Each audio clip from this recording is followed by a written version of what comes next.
My heart I give to you, Lord.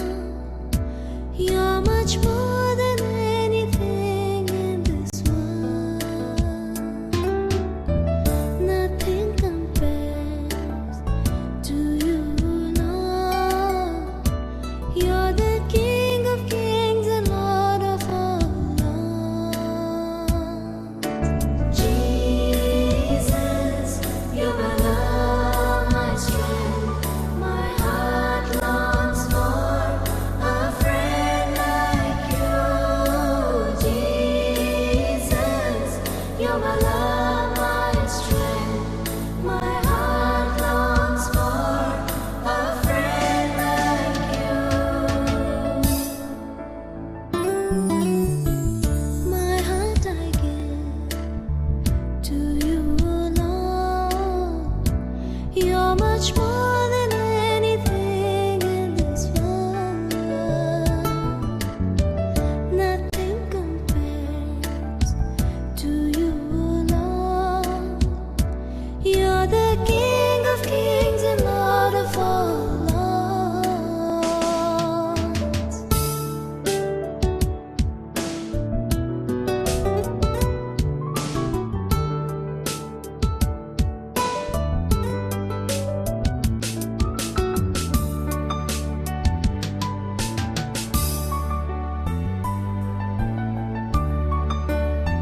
रउआ सबके सालोम। पवित्र शास्त्र में परमेश्वर बहुत से समय में भिन्न भिन्न तरीका से भिन्न भिन्न लोगन के बुलाहट दिहले। काहे बुलाहट दिहले पिछला समय में हम रउआ के बतौले रहली। मेल मिलाप खातिर परमेश्वर हमहन के बुलौले, संगति खातिर परमेश्वर हमहन के बुलौले, शांति देवे खातिर परमेश्वर हमहन के बुलौले। आज और 3 गो बुलाहट के विषय में रउआ से बतावे के आशा करत हई।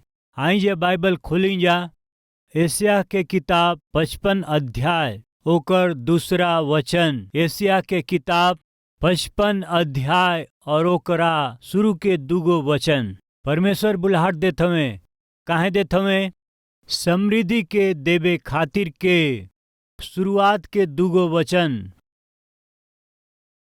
अहो प्यासे लोगों, पानी के पास आव, और जेकरा पास रुपया नइखे तुहू आके मोल ल और खा। दाख मधु और दूध बिना रुपया और बिना दाम ही आके ले ल। जवन भोजन वस्तु ना हवे ओकरा खातिर रउआ काहे रुपया लगाईला, और जवना से पेट ना भरेला ओकरा खातिर काहे परिश्रम करेला। हमरा और मन लगा के सुनो जा, तब उत्तम वस्तु खाए पैब जा, और चिकना चिकना वस्तु खा के संतुष्ट हो जइब जा। कान लगाव और हमरा पास में आव जा। सुन, हम तोहके समृद्धि देब। के बोलावत हमें जानत हैं प्रिय? हे प्यासल लोगन, पानी के पास आव जा। परमेश्वर आमंत्रण देत हमें, आवे कहत हमें। केकरा के जानत हई? सबके। जे भूखाइल बा वो सबके, और दूसरा जे अनाथ बा उनकरा के। पहला सबके आमंत्रण देत हमें, और दूसरा जे अनाथ बा उनकरा के आमंत्रण देत हमें। प्रिय, अनाथ के कहल जाला? जेकर पालन पोषण करे वाला ना होलन उनके अनाथ कहल जाला। अब ही जेकरा विषय में हमन देखत हई उ भोजन बिना तड़पत हमें। ई लोग प्यासा होके प्यास नइखन बुझा पावत। इनकर केहू नइखे, अनाथ हमें। प्रभु बुलावत हमें, जेकर केहू ना हवे परमेश्वर कहत हमें आवा जा। काहे आमंत्रण देत हवन जानत हई? भोजन खातिर आमंत्रण देत हमें, सबके ऊ बुलावत हमें, अनाथ लोग के ऊ बुलावत हमें और भूखाइल लोगन के ऊ आमंत्रण देत हमें। और उतने नाही, परमेश्वर पूछत हमें जवन भोजन वस्तु ना हुए ओकरा खातिर काहे अपना रुपया के नाश करेला जा। जवन तोहरा के शांति सुख आनंद ना दे सकेला ओकरा खातिर परिश्रम से कमाइल धन के रउआ काहे नाश करत हई? जी हाँ, बहुत से लोग बार और रेस्टोरेंट में भीड़ लगा के ऊ खड़ा रहेलन।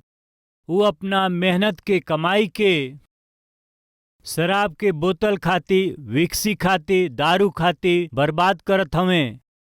परमेश्वर पूछत हमें का ऊ भोजन वस्तु ह?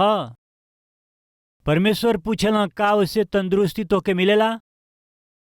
परमेश्वर पूछत हमें ओकरा से तोहके आशीष मिली का? परमेश्वर पूछत हमें ऊ तोहरा के आनंद देई का? एक बार सोची, जुआ खेले वाला अपना रुपया के बर्बाद करेलन, ओमा कौनो सुख मिलेला, कौनो समृद्धि बा? परमेश्वर पूछत हमें जुआ खेले वाला बुरा आदत खातिर के अपना कमाई के बर्बाद करे वालन से परमेश्वर पूछत हमें। कुछ लोग गुटखा खात रहेलन और कुछ लोग जर्दा खात रहेलन और कुछ लोग खैनी खालन जा और कुछ लोग ड्रग्स लेबेलन। एकरा में से कोनो वस्तु मुफ्त में ना मिलेला। आवश्यकता या अपना आदत के कारण बेचे वाला दुगना दाम के लेके इन्हन लोग के खून चूसत हमें। प्रिय भाई और बहन लोग, रउआ अपना कमाई के कैसे रउआ खर्चा करत हई? केकरा खातिर खर्चा करत हई और काहे खर्चा करत हई? परमेश्वरी पूछत हमें। एक बार सोची, अपना कमाई के रउआ केकरा खातिर खर्चा करत हई? अपना आत्मिक जीवन के बढ़ावे खातिर का? रउआ और परिवार के पालन पोषण करे खातिर का? या रउआ संतुष्टि के साथ जिए खातिर काहे खातिर खर्चा करत हई? आज बहुत से लोग अपना कमाई खातिर, बुरा आदत खातिर और गंदा काम करे खातिर के बर्बाद करत हमें। परमेश्वर कहत हमें हमारा पास आव, तो हम लोग हमारा पास आव, हमके कुछ देवे के जरूरत नहीं के, हम तोहके देब, हम मुफ्त में देब। मित्र लोग, यदि मान ली कोनो गृहिणी उनकरा घर में चावल ना होई त बच्चन के खाना ना दे के दुख उठाओ समय पड़ोस में जाके उद्धार के रूप में एक गिलास चावल दे बजा, वापस हम दे दे। ई कह के एगो गिलास में चावल लियावेली। एक गिलास चावल अपना भूखल बच्चन के खाना देवे खातिर लियावे से भी वो पड़ोसी के जब जरूरत पड़ेला वो वापस वही चावल के लौटावे के बाना।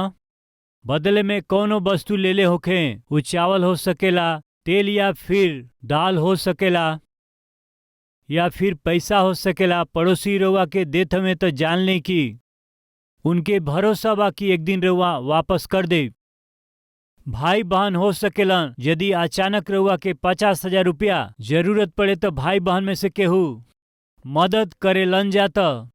काहे करेलन? काहे कि रउआ लौटा देब तब। लेकिन परमेश्वर कहत हमें हमके लौटावे के जरूरत नहीं के, मुफ्त में हम देब।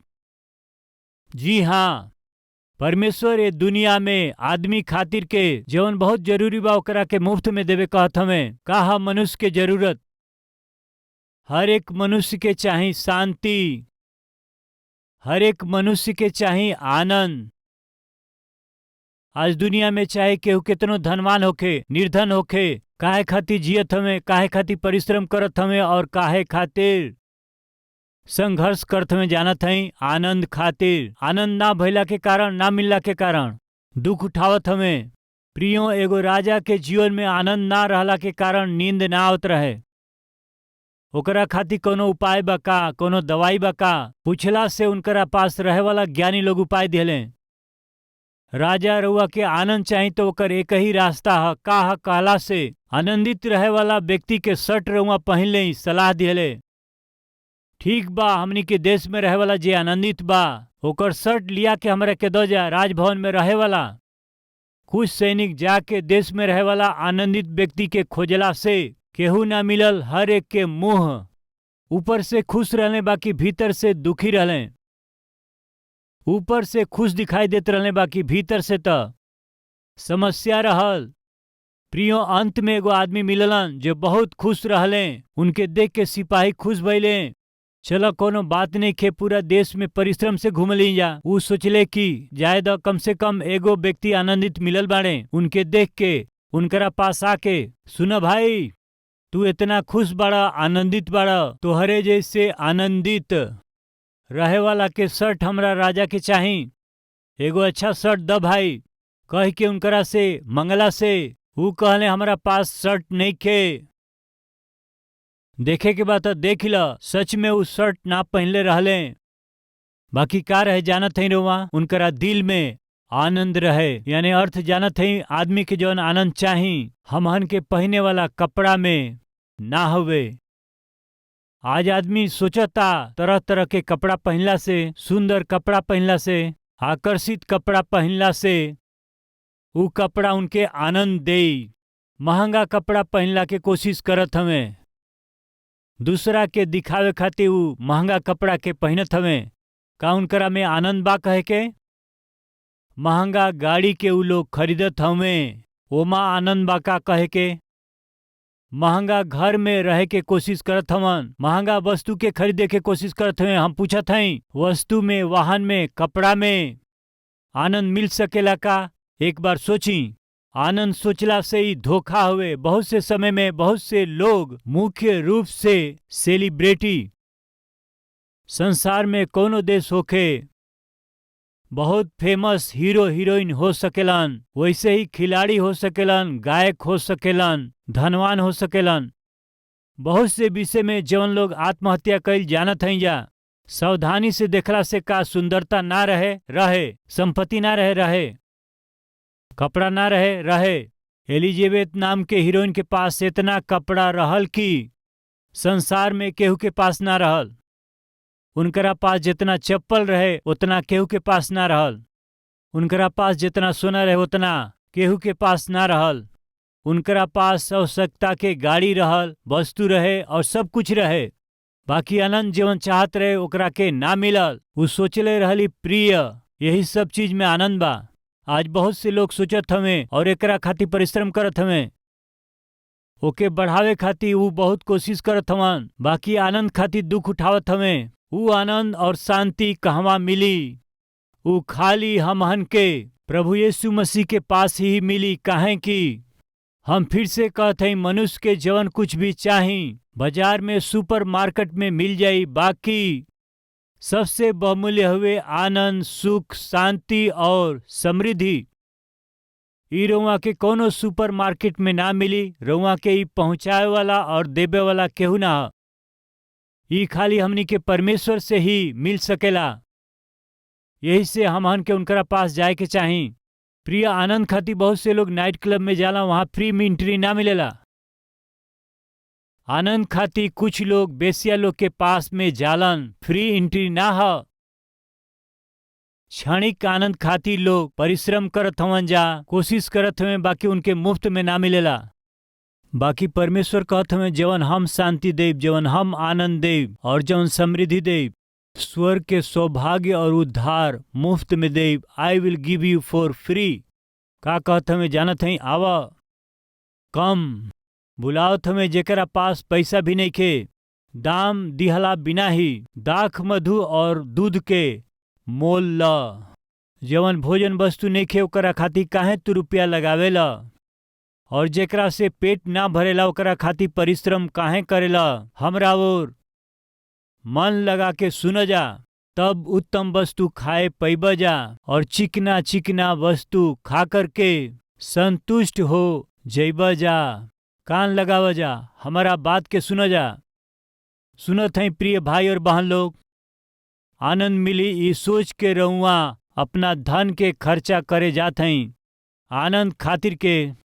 वस्तु खरीदत हई, वाहन खरीदत हई, कपड़ा खरीदत हई, विचित्र काम के करत हई, बाकी रौरी जीवन में आनंद नहीं के। बाकी परमेश्वर कहत हूँ हमारा पास आव, वस्त्र ल, तोहके जवन चाही हम तोहरा के मुफ्त में देई। के बुलावत हमें? सबके बुलावत हमें। के आमंत्रण देत हमन? जिया अकेले रह गेल बा उनके देत हमन। काहे के बा ई आमंत्रण? भोजन खातिर आमंत्रण। आज हमहन सबके जरूरत बाटे, खाली शारीरिक भोजन नाही, बाकी हमनी के मुख्य रूप से चाही आत्मिक भोजन। काहे खातिर? शरीर नाशमान ह, लेकिन आत्मा हमेशा खातिर ह। हमहन आत्मिक हई, यही से आत्मिक भोजन चाही। परमेश्वर कहते में हम तोहके देई, तू हमरा पास आव, मुफ्त में ही हम तोहन लोग के देई। आज रउआ मुफ्त में वचन पावत हई। प्रियो, हम लगभग 30 साल से वचन के सेवकाई करत हई। हम अपना वचन खातिर कबो चार्ज ना मंगली, अपना संदेश खातिर कबो हम कीमत ना लेनी। इतना देब जा तबे हम आके वचन के प्रचार करब, ई ना कहली। प्रिय भाई और बहन, सुबह होखे या शाम होखे, दोपहर होखे या आधी रात होखे, टीवी के जरिए, सोशल मीडिया के जरिए बहुत ही विस्तार रूप से रउआ के हम आत्मिक भोजन देत हई। काहे कि हमरा के परमेश्वर के जरिए मिलल बा, जिम्मेदारी ह, काम ह। ये आत्मिक भोजन के मुफ्त में ही दिहला के कारण ई बाकी परमेश्वर ही कहत हमें आवाजा, तोहन लोग बिना दाम दिहले ही आत्मिक भोजन के ल जा। आज जवन लोग सवेरे उठ करके या शाम के समय रउआ ये संदेश के टीवी में जब सुनत हई तो रउआ के मुफ्त में सुनत हई, मुफ्त में रउआ ये आत्मिक भोजन के खात हई। कारण ई ह कि परमेश्वर के जरिए दिहल गईल मुफ्त भोजन ह। जवन रउआ के चाही संतुष्टि से खाई। यस, रउआ कलवरी टेम्पल आइला या कलवरी आवाज के कार्यक्रम सुनीला या सोशल मीडिया से वचन सुनीला, कई बार 60 मिनट से अधिक, 70 मिनट से अधिक, और कई बार 90 मिनट से अधिक, और कई बार 2 घंटा से भी अधिक वचन के हम प्रचार कैले हई। भरपूरी से रुआ वचन सुन ली, यही से भरपूरी से रुआ आत्मिक भोजन के खा सकी, यह कोशिश बा। प्रिय, सामान्यतः माँ बच्चा के भोजन खियाओ समय बच्चा बस कहेला, महतारी कहली और खा, बच्चा कही बस, माँ उनके चंदा मामा देखावेली या और भी बहुत कोशिश करके अपना बच्चा के पेट भर खियावे के वो कोशिश करेली। वो महतारी जे प्लेट में खाना लेके बच्चा के खिला खिला के भोजन खियावत हई, रउआ वो समय वहां से जाई, किराना के दुकान में या कोनो सामान के रउआ खरीदे गईली, लाइन में खड़ा रहली, बहुत समय बितला के बाद में रउआ वापस आवत रहली, देखला से वो महतारी अब ही वो बच्चा के भोजन खियावत हई। 15 मिनट, आधा घंटा, कई बार 1 घंटा हो सकेला। वो बच्चा के खाना खियावे में परिश्रम करत रहेली, कोशिश करत रहेली। कारण ई रहेला कि बच्चा अच्छा से खाओ, उनके स्वस्थ रहे के बाद भर पेट खाना खियावे के बा। वो माँ समय के ना देखेली, माँ देखेली कि वो बच्चा के भूख के। रउआ सबके मालूम बा, यूट्यूब में होके या टीवी में, सुबह, दोपहर या संध्या काल के कहीं नम्र सेवक घंटा घंटा भर वचन के सेवकाई करत में कहला से रउआ लोग के आत्मिक रूप से स्वस्थ और तंदुरुस्त देखल चाहेलन। यही खातिर से रउआ सब लोग घर में आराम से बैठल हैं, बाकी हम खड़ा होके वचन प्रचार करीला। काहे परिश्रम बा? कारण जानत हई प्रिय, रउरी आत्मिक उन्नति खातिर परमेश्वर रउआ के बुलावलन, आवा हम तोहरा के समृद्धि देई, मुफ्त में देई, सबके देई, भरपूरी से हम देई। जे लोग आई ओकरा के पाई, जे ना आई उ खुआई, राउर मर्जी। परमेश्वर बुलावत हमें मेल करे खातिर के, परमेश्वर बुलावत हमें समृद्धि देवे खातिर, परमेश्वर बुलावत हमें शांति रउआ के देवे खातिर के।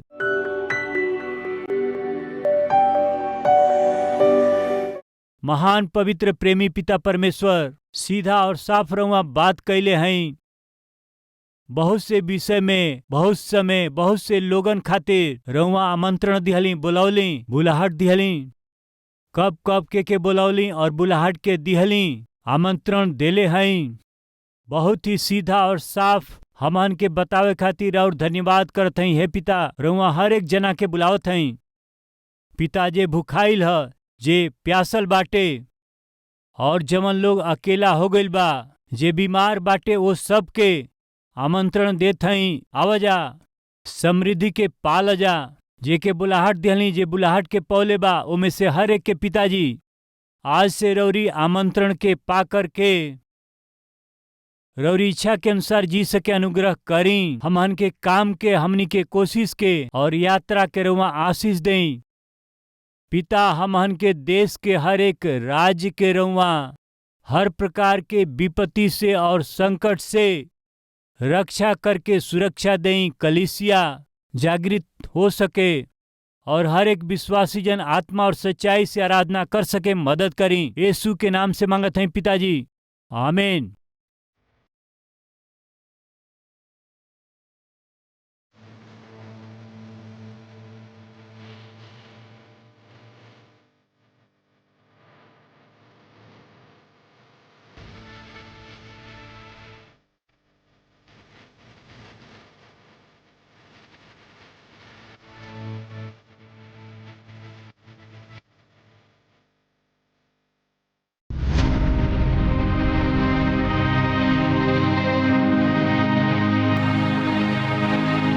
आप सबको शलोम। मेरा नाम राम बाबू है। मेरी पत्नी का नाम वरलक्ष्मी है। मैं पढ़ा लिखा नहीं था। कोई भी मुझसे बात करने के लिए पसंद नहीं करते थे, क्योंकि मैं सबसे झगड़ने जैसे बात करता था।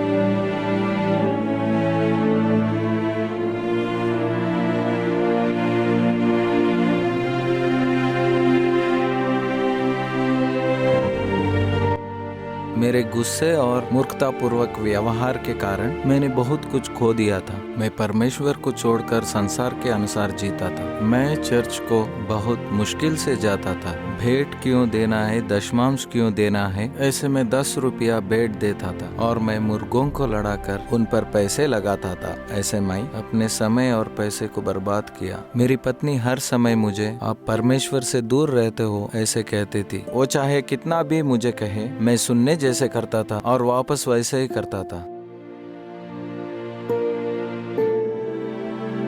मेरे गुस्से और व्यवहार के कारण मैं सुख शांति से जीवन नहीं बिता पाता था। मेरे घर के पास एक व्यक्ति, वो हर समय हंसते हुए खुशी से जीवन बिताता था और ये बात मुझे समझ में नहीं आता था। मुझ में और उनमें फर्क क्या है पता नहीं चलता था। और मैं एक दिन उनके पास जाकर मैंने पूछा। वो इस तरह से कहे, मैं यीशु पर विश्वास करता हूँ और कलवरी टेम्पल जाता हूँ। मैं भी यीशु मसीह पर विश्वास करता हूँ, तो क्यों मैं उनकी तरह रह नहीं पा रहा हूँ। ऐसे सोचकर मैं कलवरी टेम्पल के बारे में जानकर और एक दिन रविवार को मैं कलवरी टेम्पल गया। आपके चारों ओर के लोग क्यों आपको देखकर घृणा कर रहे हैं जानते हैं? आपको देखकर दूर भाग रहे हैं जानते हैं? दूर चले जा रहे हैं जानते हैं? आपके घर आने के लिए भी डर रहे हैं जानते हैं? आपको शुभ कार्यों में बुलाने के लिए भी डर रहे हैं जानते हैं क्यों? तुम्हारी जुबान सही नहीं है, इसलिए आपकी जुबान सही नहीं है। ऐसे ही मत सोचिए भाई और बहन। हरेक से झगड़ा करते, हरेक से लड़ाई करते और हरेक से आप दुश्मनी को बढ़ा रहे हैं, तो आप सोच रहे हैं ये कमजोरी है। ये कमजोरी नहीं है भाई, ये नरक जाने वालों में दिखाई देने वाली एक भयानक आदत है। मैं प्रभु का वचन सुना। मेरे गुस्से और बुरे व्यवहार को दूर कीजिए और सबसे प्यार करने का मन मुझे दीजिए। ऐसे मैं यीशु से रोते हुए प्रार्थना किया। तब से मैं चर्च को जाते हुए आत्मिक रूप से आगे बढ़ रहा हूँ और मेरा गुस्सा पूरी तरह से चला गया।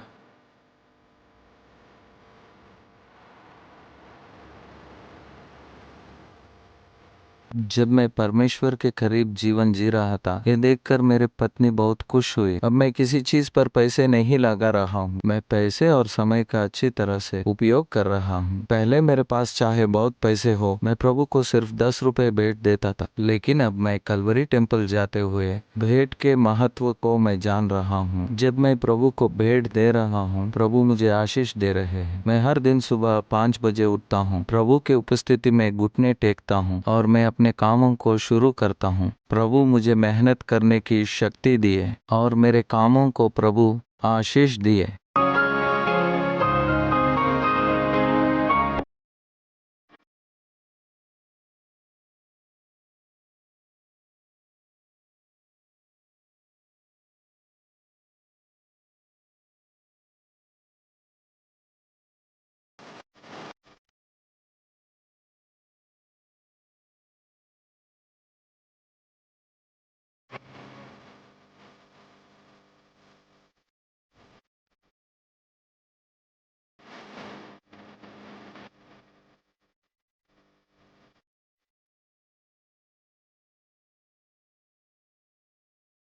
मैं 300 रुपए दशमांश देता था, अब मैं 20,000 दे रहा हूँ। प्रभु इतना आशीष दिए। जब सतीश भैया सुसमाचार सुनाने के विषय में कहे, तब मैं अपनी जिम्मेदारी को जाना और कलवरी आवाज के द्वारा मैं प्रभु का सुसमाचार 16 बार सबको सुनाए। मेरे पति यीशु मसीह के बारे में जानने के बाद हमारा परिवार बहुत आशीष पाई। हमें परमेश्वर ने एक खुद का घर दिया और हमारे बच्चे अच्छे से पढ़ाई करने में सहायता की।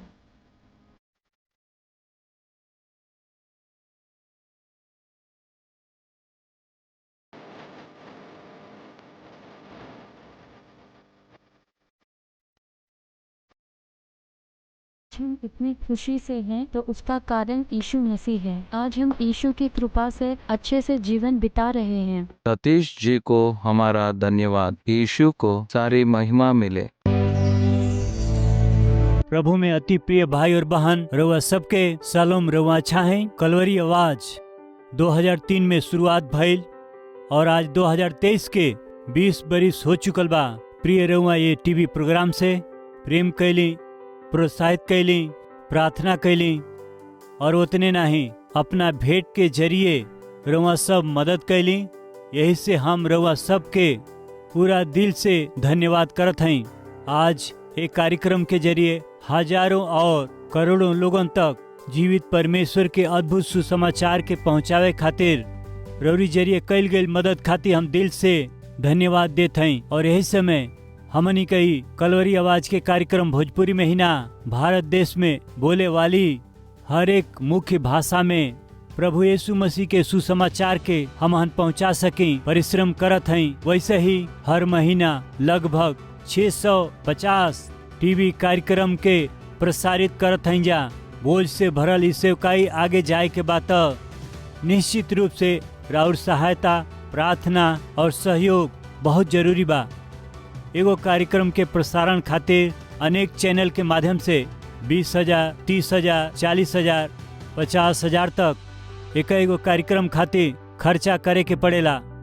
प्रभु यदि रउआ के अगुवाई करें तो ये टीवी कार्यक्रम के मदद करे खातिर रउरी मन में बोझ दिहला से निश्चय प्रार्थना करके ये सेवकाई के मदद करी। हम चाहत हई प्रिय हैदराबाद में हर शनिवार के होखे वाला स्पॉन्सर मीट में रउआ शामिल होके रउरी परिवार की ओर से एगो टीवी कार्यक्रम के सहायता कैला के जरिए सुसमाचार के लाखों लोगों तक पहुंचाई। हम विनती करत हई प्रिय ये हफ्ता में परिवार में केहू को जन्मदिन बाका या परमेश्वर रउरी जीवन में कोनो शुभ काम कैले हमें का, रउरी प्रार्थना के जवाब देले हमें का, देले हुआ का रउआ धन्यवादी होके कलवरी आवाज के मदद करब या परमेश्वर संतान के आशीष दिले, नामकरण करे के होके, अक्षर अभ्यास करे के हो, अन्न सेवन करे के होके, ये शुभ काम के हमारा हाथ के जरिए रउरी बच्चन के जीवन में करवावे के आशा करत हई। तो शनिवार के कलवरी के आवाज के सहायता करके रउरी जीवन के शुभ काम के हमारा साथे खुशी मनावे खातिर रउआ सबके हम प्रेम से स्वागत करत हई। यानी हमारा परिश्रम में रउआ सहभागी होके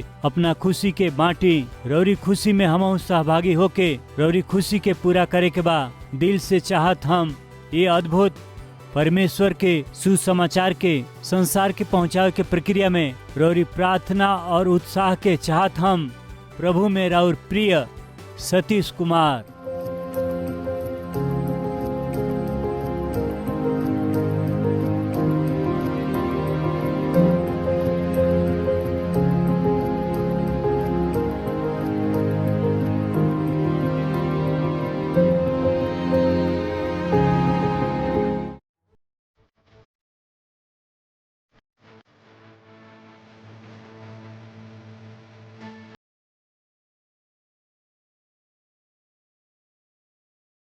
हमार पता बा Calvary post box number 30, Kukatpally, Hyderabad 72।